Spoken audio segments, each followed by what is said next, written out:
Have you ever wondered why most people have to work until they reach a very old age? Why do people who earn several thousands of dollars every month not have enough money to comfortably pay their bills? Believe it or not, this is the unfortunate reality for a lot of middle-class income earners. No matter how much they earn monthly, it always feels like there's not enough money to go around. Sure, you can always blame your financial woes on external economic forces, but healthy personal finance is always governed by the right motivation and mindset. No matter how or where we shop, spending money on random stuff is always a temptation. $100 accessories, a brand new MacBook, monthly stops at your favorite game shop, and many more. With so many ways to shop, whether online or in a walk-in store, the middle class has picked up lots of subconscious spending habits that are leaving them broke and stuck with financial difficulties.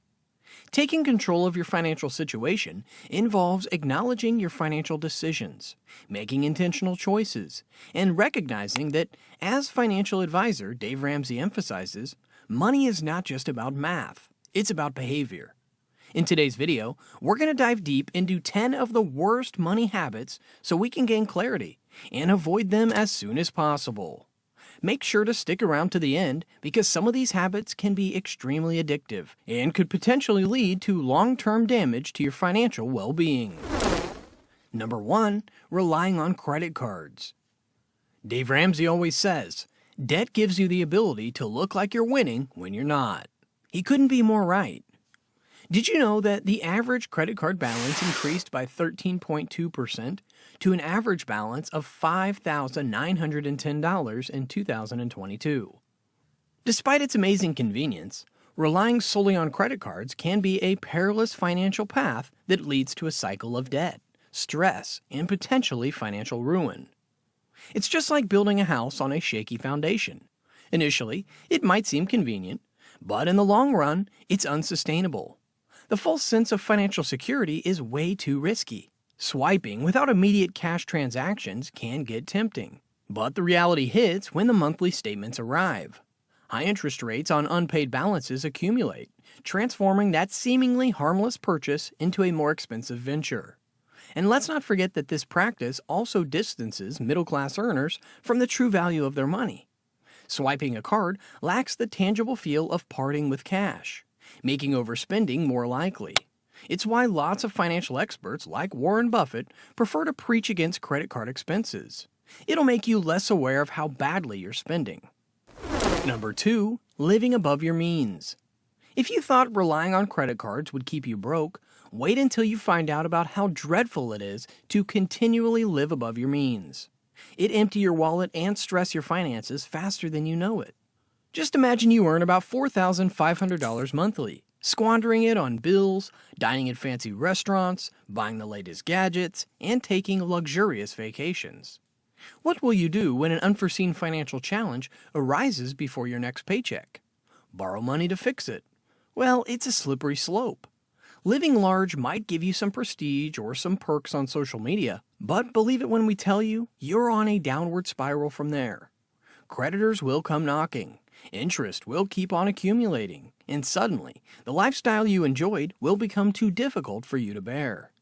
The only way to solve this particular problem is to be realistic. Align yourself with your income and make a strict budget that you will follow. Remember, it's not about the appearance of wealth. It's about the sustainability of your lifestyle. Number 3. Making impulsive purchases. And speaking of lifestyle, can we all admit that the urge to spend money comes immediately after you receive your paycheck? Don't feel bad, it happens to us all. As a matter of fact, it's believed that the average American spends over $3,300 on impulsive acquisitions every year. And guess what? It can come in different forms, like food, clothing, and even cars. These purchases, driven by impulse and emotions rather than needs, have this nasty way of compounding and chipping away at your savings and hindering your financial goals. The best way to solve this is to cultivate mindfulness in spending, coupled with a bit of frugality. Before you grab random things that aren't on your shopping list, ask yourself if you really need them, or even want them. If you align with your priorities and if it's a necessity, go ahead and make the purchase. But if otherwise, let it go. Creating a budget where you outline your needs and allocate a portion for discretionary spending also helps. Speaking of budgets, here are two things that Dave Ramsey believes will happen once you start making budgets. You sit down and do your dadgum budget, maybe for the first time in your life. Put your income for the month at the top of the page and then give every dollar an assignment. I will promise you two things will happen. Number one thing will happen is that you will feel like you got a raise because you will go, where is all this freaking money going?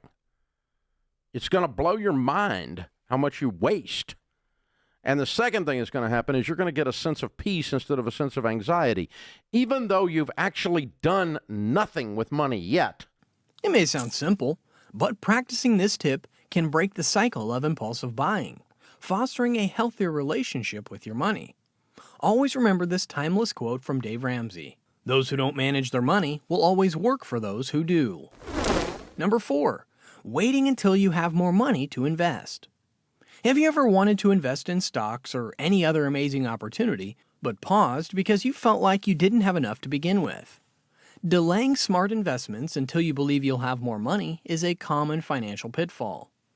A lot of middle-class earners fall under the misconception that investing requires substantial wealth, and this keeps them suppressed because they're only missing out on golden opportunities. Let's be frank. If you don't think starting small is enough to make you rich in the near future, then there's no amount of money in the world that will make you feel otherwise. Remember that the power of compound interest is your greatest ally in investing. If even a small amount of capital can accumulate into millions over time, why are you waiting?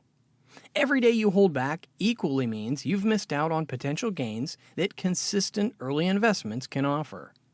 Start small. Educate yourself on accessible investment options, and let time work its magic. Number 5, not having emergency savings. It may be a difficult pill to swallow, but if you don't have any decent emergency savings to fall back on before your next paycheck, you're setting yourself up to fail, because what could have been manageable setbacks will grow into potential financial crises. Unexpected expenses, whether it's a medical emergency, a sudden car repair, or an unforeseen job loss, can be a headache, and the absence of a financial buffer or cushion forces reliance on credit or the sacrifice of essential needs. This can initiate a dangerous cycle of debt, negatively impacting one's overall financial health. Without a financial safety net, middle-class earners become vulnerable and stressed, unable to cope with unforeseen challenges. Life, they say, is unpredictable. In the space of a week, you can either get rich or lose it all. Building an emergency fund is a critical step towards creating stability and resilience in the face of the unexpected. To defeat this problem, ensure you set aside a portion of your income regularly, aiming for at least 3 to 6 months' worth of living expenses. Treat it as non-negotiable and only to be spent when life gives you lemons. Number 6. Not prioritizing debts. Not all debts are equal, period. Some have a manageable interest rate, and others do not. But in all cases, failure to repay them can lead to financial instability through the accumulation of interest over time. Monthly debt payments leave less disposable income for saving, investing, or handling unexpected expenses, limiting financial growth. And don't get us started about the fact that substantial debt can affect your ability to make significant purchases and access favorable interest rates for future loans. Plus, the psychological toll of living with debt can lead to stress and anxiety, impacting overall well-being and personal relationships. Swift action to pay off debts is crucial for regaining control over one's finances and working towards lasting financial freedom. What's the best way to do that? A pretty smart strategy advocated by personal finance expert Dave Ramsey, called the snowball method. In the debt snowball method, what you do is you list all your debts, smallest to largest. You pay minimum payments on everything but the little one, and you attack the little one with a vengeance. This is the way you got to do it. The idea is that each time you pay off one form of debt, you build momentum, and that helps you tackle the next biggest, and so on. Number 7, trying to show up your friends. Living up to your friends' or coworker standards is tempting, and if you're guilty of it, you're not alone. According to a survey by the American Institute of CPAs, 78% of individuals aged 25 to 34 use their peers' financial behaviors as a benchmark for their own. It goes without saying that choosing where to eat, what clothes to put on, what appliances to buy, and basically how to spend your money based on what your friends and coworkers can afford can significantly damage your income for several reasons. Firstly, everyone's financial situation is unique, and what works for one person may not be suitable for another. Comparing yourself to others may lead to unnecessary spending or financial decisions that don't align with your individual goals. Additionally, it can contribute to lifestyle inflation, where you increase your spending to match or exceed the perceived lifestyle of your peers, potentially leading to debt and financial stress. It's crucial to prioritize your financial goals based on your own circumstances, rather than external comparisons. Just because your friend seems to be able to afford the latest Apple MacBook or iPhone, or easily book a ticket to an all-inclusive trip to the Caribbean, doesn't necessarily mean you can or should. Everyone has their own time. If you can't afford a certain lifestyle, don't feel pressured to do so. Number 8. Lack of financial literacy. Have you ever wondered why many middle-class earners still fall into debt? It all boils down to a lack of financial literacy. They don't know how to manage their finances effectively. If you want to get to the root of why you behave the way you do, why you spend, save, use debt, put off investing, and more, you've got to learn about how the psychology of money affects you. When you can't identify how you spend your money, have any investment principles, or know how much you need to save, how will you break the cycle?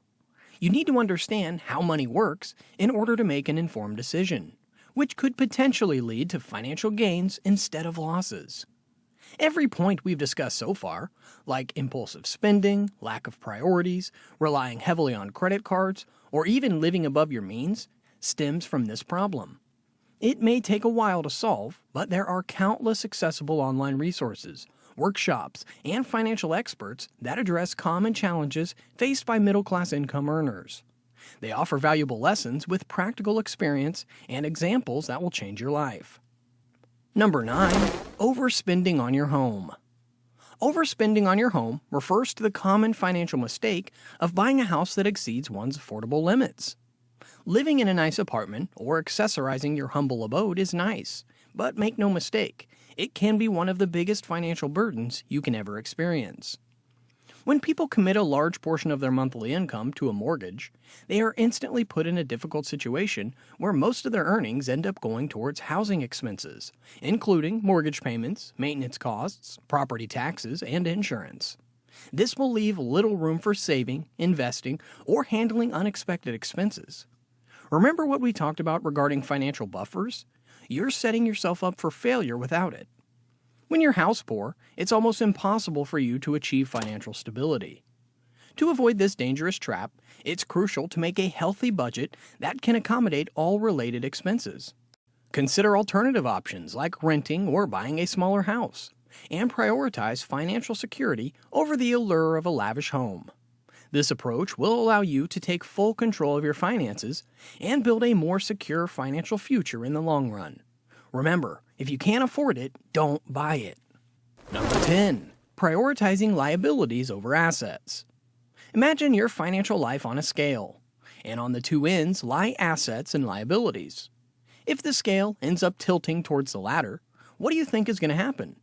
Liabilities like fancy gadgets or high-maintenance possessions feel great initially, but drain your resources over time. And the sad part? They don't even give you any value. Most of the time, it's only about social media prestige and class. Guys, here's the thing. If you're not balancing this act by prioritizing income-generating assets, you're essentially pouring money into a bucket with holes. Assets, unlike liabilities, have the potential to grow your wealth passively and make your money work for you, not against you. Neglecting them means missing out on opportunities to secure a more robust financial future. That being said, the balance isn't always black and white. While a car can be an asset, getting another one, especially when the first one has no problem at all, makes it a liability. The same can also be said for the latest gadgets. If your current model works fine, is the newer, shinier version worth those extra bucks? Dave Ramsey doesn't think so. In conclusion, Breaking free from the financial traps discussed requires conscious effort and discipline. Resisting the urge to overspend, addressing habitual borrowing, and making sound financial choices may not be easy, but the rewards are substantial. By adopting solutions such as budgeting, diversifying income sources, and prioritizing assets, we can all pave the way to lasting financial stability and eventually gain financial freedom instead of working for decades only to struggle month after month.